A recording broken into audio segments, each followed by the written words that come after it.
Bismillahirrahmanirrahim. Assalamualaikum warahmatullahi wabarakatuh. Alhamdulillah rabbil alamin wa bihi nasta'in wa ala umri dunya waddin wassalatu wassalamu ala asyrafil anbiya'i wal mursalin wa ala alihi wa sahbihi ajma'in amma ba'd. Alhamdulillah kami dari kelompok 13 ingin mempresentasikan mengenai produk dan penetapan hukum peradilan agama di Indonesia. Yang pertama akan dijelaskan mengenai produk hukum dan penetapannya yang akan dijelaskan oleh Saudara Ashadur Rahman. Waktu dipersilahkan.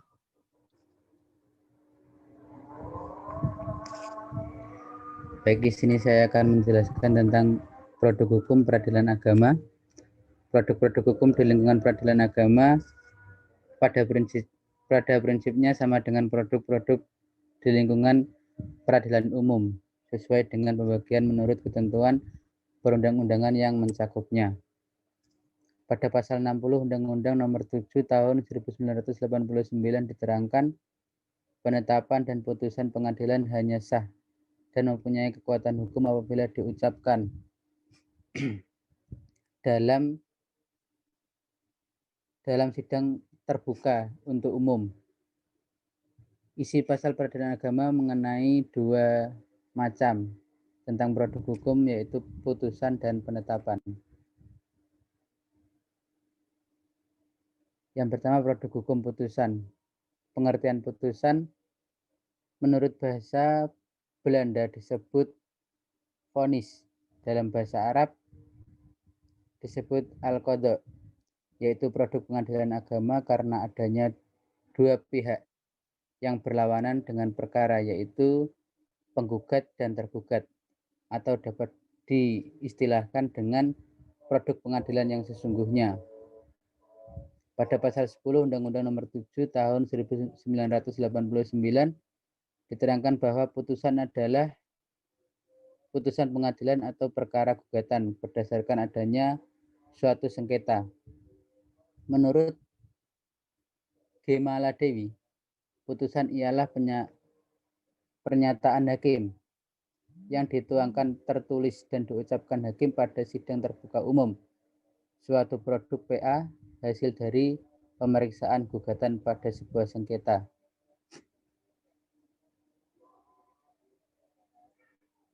Kemudian macam-macam putusan.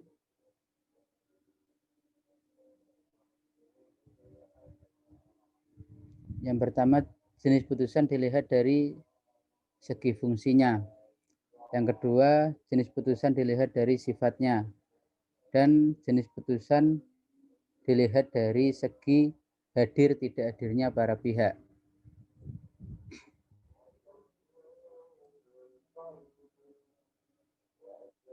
Putusan gugur. Adanya putusan yang dinyatakan gugur.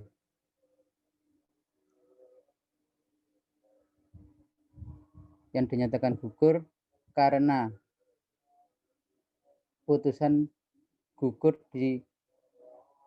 dijatuhkan pada sidang pertama dan jika memenuhi syarat berikut. Yang pertama, penggugat dipanggil resmi. Penggugat tidak hadir dan tidak mewakilkan. Tergugat hadir dalam sidang, tergugat mohon keputusan, tergugat adalah tunggal. Yang kedua, putusan kontradiktor adalah putusan akhir yang dijatuhkan pada saat sidang tanpa kehadiran para pihak. Putusan ini dapat dimintakan banding. Dalam pemeriksaan putusan ini disyaratkan bahwa penggugat atau tergugat pernah hadir dalam persidangan.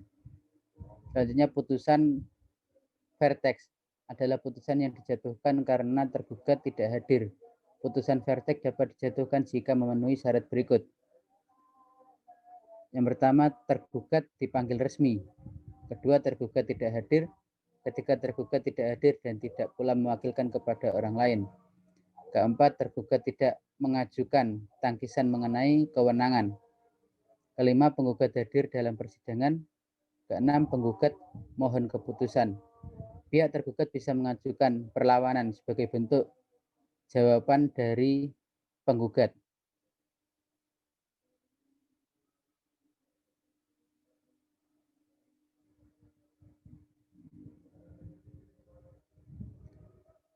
Selanjutnya, jenis putusan dilihat dari segi fungsinya, fungsi akhir dan fungsi sela. Fungsi akhir adalah putusan yang mengakhiri pemeriksaan di persidangan, baik yang telah melalui semua tahap pemeriksaan maupun yang sedang memenuhi semua tahap pemeriksaan. Contohnya adalah putusan verdict yang tidak diajukan verzet. Kemudian putusan sela adalah putusan yang dijatuhkan masing-masing dalam pemeriksaan perkara dengan tujuan lancarnya jalan pemeriksaan. Putusan sela tidak mengakhiri pemeriksaan, tapi berpengaruh pada arah jalannya pemeriksaan. Putusan ini ditulis dalam berita acara persidangan. Contohnya adalah putusan-putusan terhadap tuntutan profesional dan lain-lain.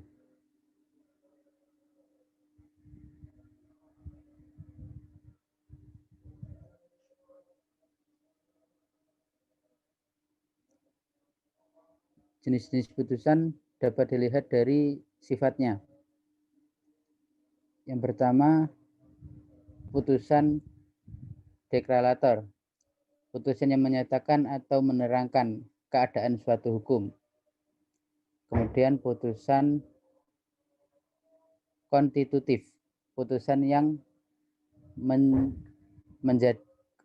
menjadikan suatu keadaan hukum dan menimbulkan suatu keadaan hukum yang baru. Selanjutnya putusan kondemator, putusan yang sifatnya menghukum kepada salah satu pihak.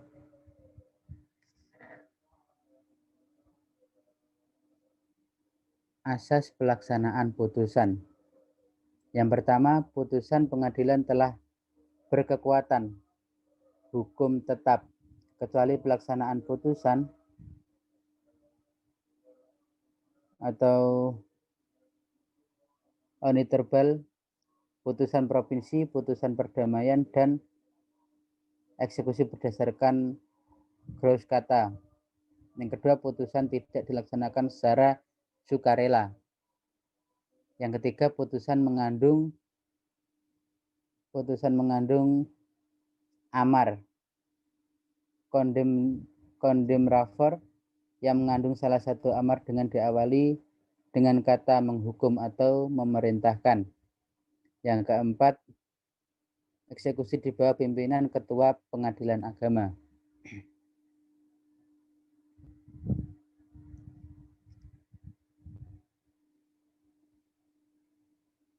Bentuk dan isi putusan selanjutnya akan dilanjutkan oleh Mas Dodi. Dipersilakan.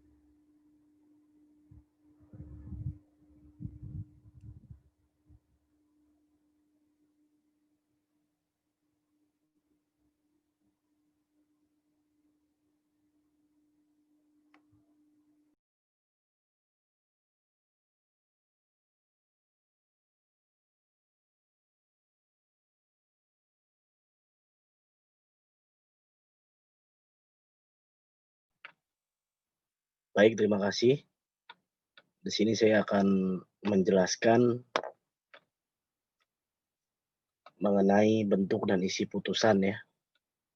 Nah, di sini di PPT sudah dijelaskan secara keseluruhan bentuk dan isi putusan. Yang pertama ada bagian kepala putusan, dan yang kedua ada nama pengadilan, yang ketiga ada identitas pihak-pihak, yang keempat ada duduk perkaranya atau bagian posita, yang kelima ada pertimbangan hukum, yang keenam dasar hukum, dan yang ketujuh diktum atau amar putusan, dan yang kedelapan penutup. Untuk perincian biaya di akhir putusan, yang pertama biaya kepanitraan dan materai, yang kedua biaya para saksi, saksi ahli, penerjemah, dan pengambil sumpah. Yang ketiga, biaya pemeriksaan setempat dan tindakan lain yang diperlukan. Yang keempat, biaya pemanggilan. Ini bentuk dan isi putusan. Baik, untuk selanjutnya kita masuk ke kekuatan mengikat atau bindet crutch. Nah, di sini kekuatan dibagi menjadi 3 ya. Yang pertama ada kekuatan mengikat atau dalam bahasa Belandanya bindiende crutch, yang Artinya putusan hakim mengikat para pihak yang terlibat. Dan yang kedua ada kekuatan bukti atau dalam bahasa Belandanya bewijzende kracht, yang artinya diperoleh kepastian mengenai sesuatu yang ada dalam putusan itu. Dan yang ketiga ada kekuatan eksekusi atau executorially kracht, yang artinya kekuatan untuk dilaksanakannya apa yang telah ditetapkan dalam putusan. Ini mengenai bentuk-bentuk kekuatan. Dan selanjutnya, ya ini mengenai produk hukum penetapan, pengertiannya, yang akan dijelaskan oleh saudari Rani Nur Azizah. Waktu dipersilakan. Baik, di sini saya akan menjelaskan mengenai produk hukum penetapan atau pengertiannya. Ada 3 pendapat. Pertama adalah Gemala Dewi. Menurut Gemala Dewi adalah pernyataan hakim yang dituangkan dalam bentuk tertulis dan diucapkan oleh hakim ketika sidang terbuka umum yang merupakan hasil dari pemeriksaan permohonan. Menurut Ahmad Raihan Rashid, dalam bahasa Arab disebut al-isbat, dan beschikking dalam bahasa Belanda, yaitu produk pengadilan agama dalam arti bukan peradilan yang sesungguhnya, yang diistilahkan dengan jurisdictio voluntaria. Menurut Muhammad Yahya Arahab, penetapan adalah keputusan pengadilan atas perkara permohonan.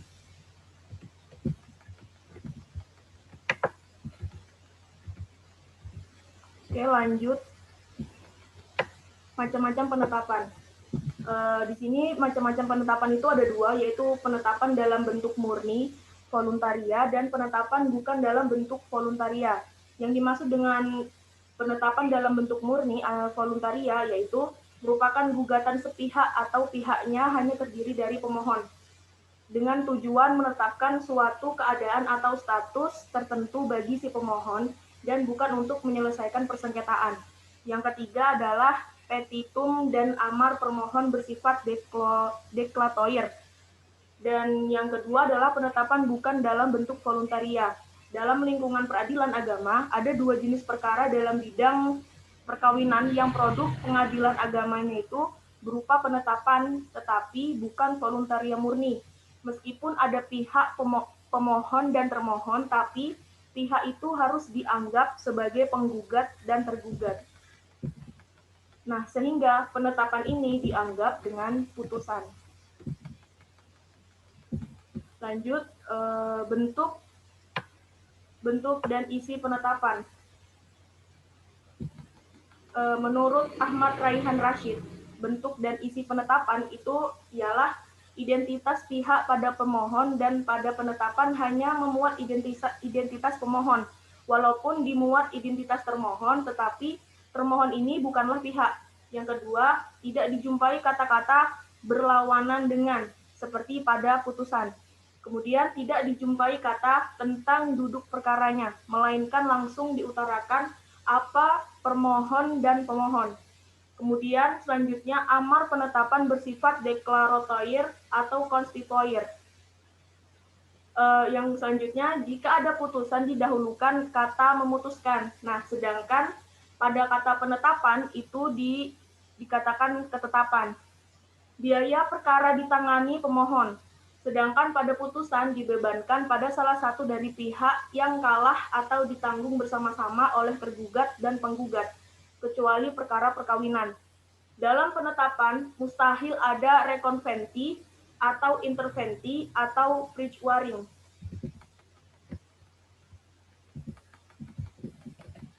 Yang terakhir adalah kekuatan penetapan. Ada 3 kekuatan penetapan dan berlaku untuk pihak-pihak maupun untuk dunia luar atau pihak ketiga. Tetapi penetapan hanya berlaku untuk pemohon sendiri, ahli warisnya, dan untuk orang yang memperoleh hak darinya. Contohnya itu adalah pengesahan nikah bagi keperluan pensiun pegawai negeri sipil dari suami istri yang tidak ada sengketa antara keduanya. Tapi pada dulu mereka itu kawin belum tertib pencatatan nikah sehingga tidak punya akta nikah. Baik, Itu presentasi dari kelompok kami, saya serahkan kepada moderator.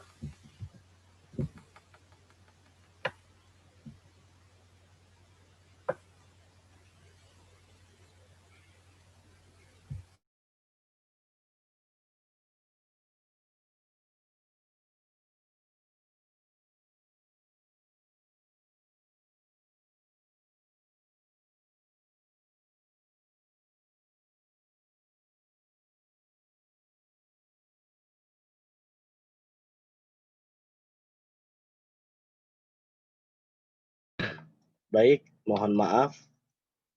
Terima kasih untuk pemateri yang sudah menjelaskan dari awal sampai akhir.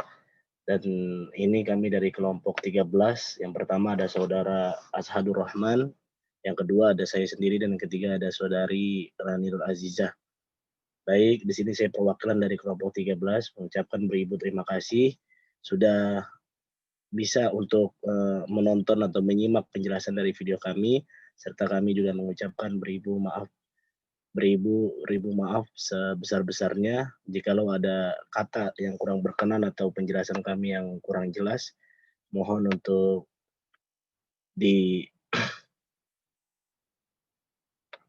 ditambahkan atau lebih dijelaskan lagi dengan Ibu dosen yang terhormat.